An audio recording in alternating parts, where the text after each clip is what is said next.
Today we're going to talk about evolution, specifically the evidence that supports the theory of evolution, and why evolution is still a very, very relevant theory in terms of describing how things have changed over time. So the big focus, we're going to talk about comparative anatomy, we're going to talk about biochemistry in regards to molecular biology, we're going to talk about biogeography, fossils, and kind of how all that works together to support the theory. Big thing with evolution is how those allele frequencies change over time.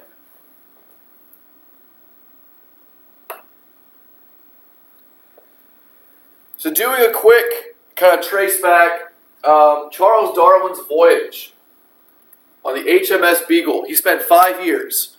And in those 5 years, he's probably most famous for stopping at the Galapagos Islands. So he basically concentrated on the southern hemisphere, and the HMS Beagle was a research vessel, and during his trip, he noticed that there were fossils of similar species on different continents. And he noticed the Galapagos Islands, the volcanic island chain.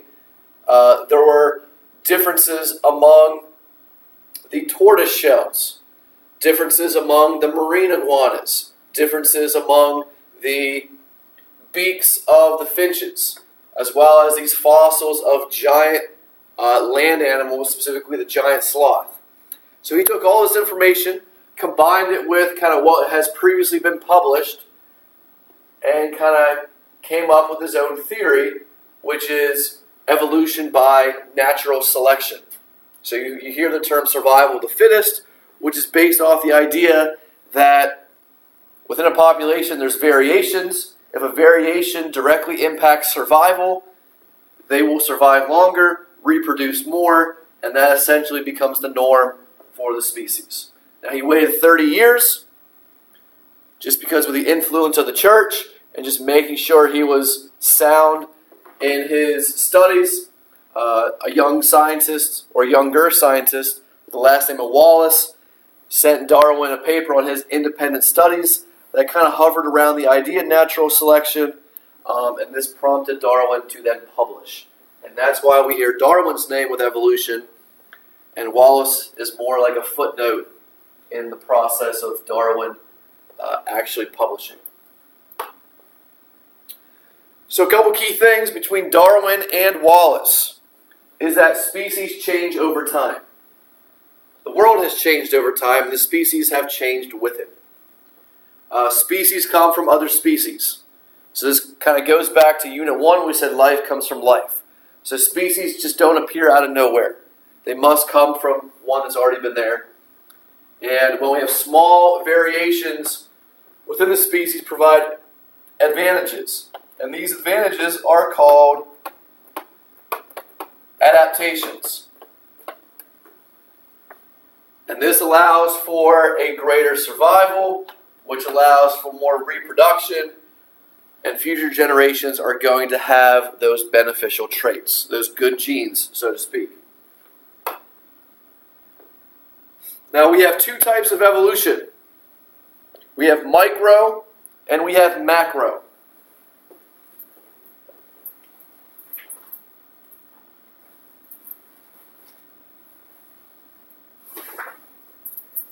Microevolution is more on the smaller scale. We're specifically looking at changes within that species. So we're only looking at allele frequencies changing. So do we see a greater percentage of that variation showing up in future generations? So we're below the species level, kind of within the population. Macroevolution is much more larger scale. This is also going to occur over longer periods of time. So this is going to be essentially the creation of new species, so speciation. Now a big thing here as well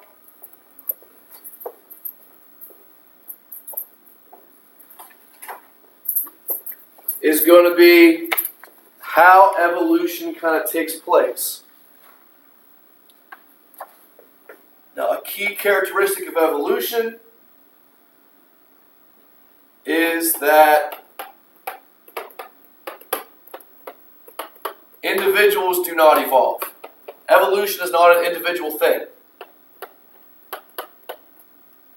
The unit of evolution is actually population. So populations evolve. So we have to look at an entire group to see if the group is changing, not just an individual. So once again, macro and micro. An example of your micro would be kind of Darwin's finches. And we see the finch beaks kind of change and specialize to the food source over time. They're still finches, we just have different beaks that come about. Now we have two major evolutionary theories. Lamarck helped bring about Darwin's, but Lamarck kind of made a left-hand turn and went the wrong way, and just his was discredited and disproved. He believed in the inheritance of acquired. So something that you acquire over your lifetime you can pass on. So he's very famous for his giraffes. If the giraffe was motivated enough, it could keep stretching its neck over and over and over, and over time its neck would get longer and it could reach the high branches of a tree and then pass on that long neck gene. What we know is anything you acquire over your lifetime, you dye your hair, you get a tattoo, you get a scar, any skills you learn, you cannot pass on. So, this was disproved. And unfortunately, Lamarck kind of lost complete credibility within the science community through his view. Now, Darwin built on Lamarck's view, but went a different way. His idea was the whole point of there's different variations within a population, and the variations that help survive will get passed on, and the ones that don't, they die, and they're out of the gene pool. So this is going to be similar to our Weebles lab with the red and pink Weebles. If you have a favorable trait, which is called an adaptation, that will help with survival.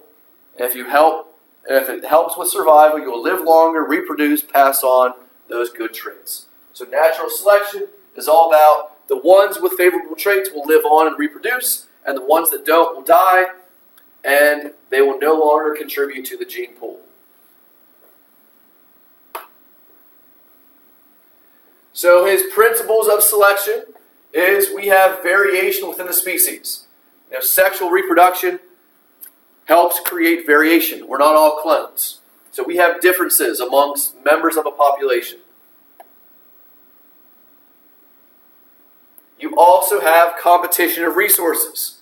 Nature is cruel. So resources, food, water, it could be a mate, it could be shelter.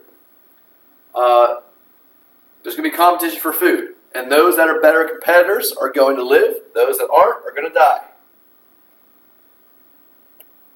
The individuals with the better traits, remember those better traits are called adaptations,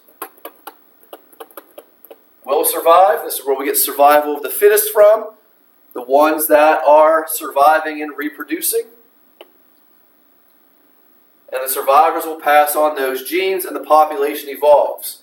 What we define as evolving is an increase in the long neck allele in the case of the giraffe. So remember, evolution is something as simple as a change in allele frequency. So since we see more long-necked giraffes versus small, microevolution took place.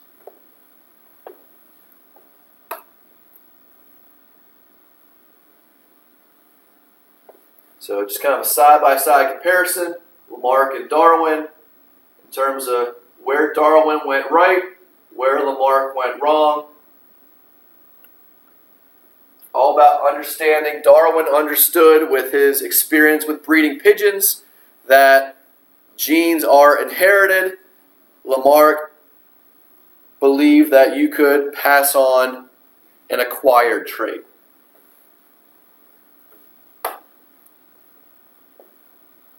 Now, in looking at the evidence for evolution, we're first going to start with fossils.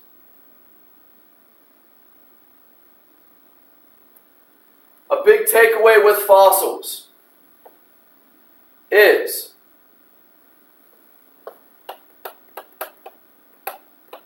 the higher the rock layer,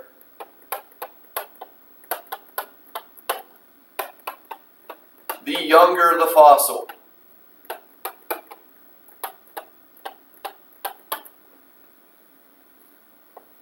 So these fossils are going to be younger than these fossils. So higher the rock layer, the younger the fossil, the lower the older. So what fossils give us kind of a key to the past in terms of what was here before. They can be found in sedimentary rock, bogs, tar, amber, ice. A lot of interest in terms of just the general population. Came from Jurassic Park with the mosquito and the amber. But paleontology is still an active field, and archaeology in terms of understanding keys to the past.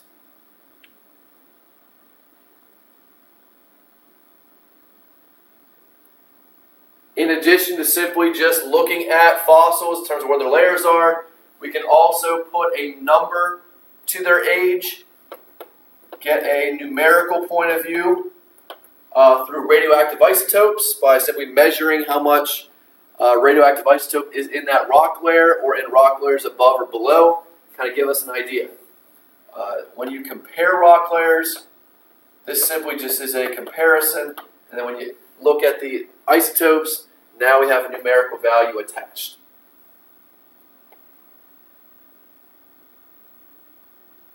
So fossils kind of give us a window to the past and understanding what was here and how things have kind of changed over time in relation to similar anatomies or morphologies. And we've been lucky that some fossils have been encased in ice or amber or tar, where some of the DNA is even still intact. So there's potential, as science improves, you may see some extinct organisms cloned. Biogeography, this is simply looking at the geographic distribution. Fossils are all over the world, and Darwin noticed that there are similar organisms found on different continents. And this kind of brings us back to the whole Pangea, that all of the land masses were connected and then separated over time, which led to a separation of your population onto different continents. So this helps us with understanding common ancestors and how things are related on different parts of the world. So the questions that you see in red are the stations that you had to answer when we did our station activity in class.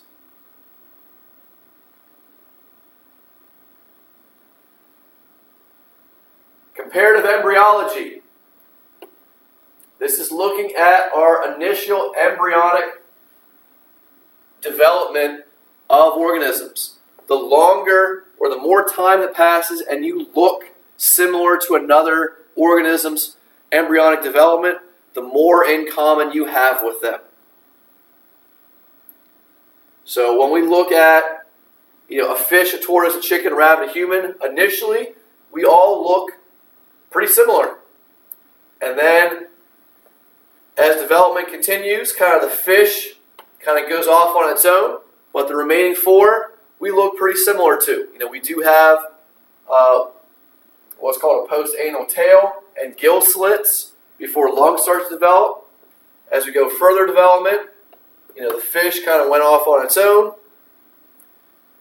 The tortoise and the chicken look a little different, but the rabbit and human look pretty similar, which is why we have more in common with a fellow mammal, like a rabbit, than we do the chicken or the tortoise. So the longer you look the same from an embryonic development point of view, the more you share in common with that species. So early on, Darwin's time, this was a big part of evidence because they could look at this.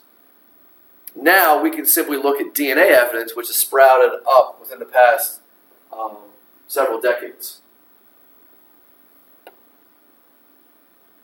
So looking at these two, here's a real picture. Human, chicken. They look pretty similar. So we do share some common things with the chicken in regards to being vertebrates. So we do share some type of common ancestor since we do all start out kind of the same. Anatomy. We have three things in anatomy that we're going to focus on. The first is homologous structures. So these are going to be similar structure, but different functions. So a common thing here is going to be the forearm. We have the same sets of bones as cats, whales, and bats, or a manatee. But the reason they're different is they are specialized for whatever they're supposed to do. Swimming, walking, flying. But the fact that we have the same structure tells us that at some point we shared a common ancestor. There is a connection to the past. Vestigial structures, same idea. We have structures in our body that no longer serve a purpose for us, but they are still here. They still remain. Kind of another key to the past. Whales and snakes have leg bones, but they don't have legs.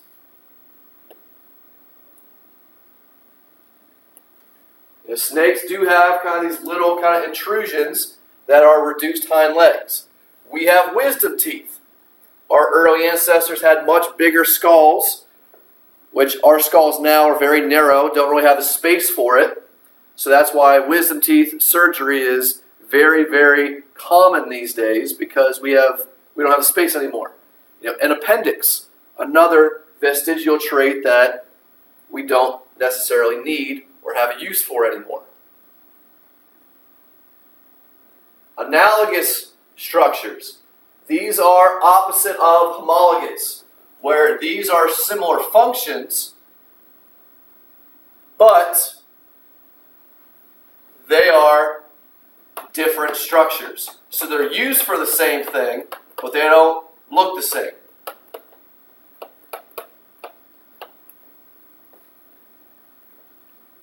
So platypus and duck, they both lay eggs. We have different types of wings for flight, streamlined bodies for your fish as well as your mammal. This simply is just becoming, just showing that organisms are specialized for whatever environment they're in. This does not show a common ancestor. This is what we call convergent evolution, where you have different starts and they end up with similar functions. Look at a couple of examples. Homologous, analogous, or vestigial. Cave fish, they have eyes. But in a cave, there's no light, so there's no use for an eye. So they're blind. But they still have eyes based off of just previous common ancestors. And then our last thing is biochemical, molecular biology. This is the most recent evidence, and this is probably the strongest evidence. Because the more DNA matches or the more protein matches or amino acids that you have in common with something else, the closer ancestor, the closer common ancestor you have. So everything in the world is based off of DNA. We have the same genetic code. So we all share a common ancestor at some point. It's just who has the most recent common ancestor, who has the most matches when it comes to sequencing. So our biggest living relative is the chimpanzee. We only have 1% difference in DNA sequence to a chimp. Whereas with a tarsier that we see right here, we're about 25%. Still a mammal, still kind of in the monkey family, but we have more in common with your apes than we do monkeys chimpanzee being our closest living relative by the theory of evolution. And as we can see, evolution does take time. From a macro standpoint, we see kind of some of our earliest ancestors in terms of how many millions of years ago and kind of the transition to where we are at now. So a lot of support for evolution. A lot has been more recent with DNA evidence, which has kind of connected everything else, especially considering the fossil record does have gaps. So DNA evidence has kind of helped connect all the other different types and even strengthen the overall theory of evolution. Okay, that's it for today. Let me know if you have any questions. Thanks for watching.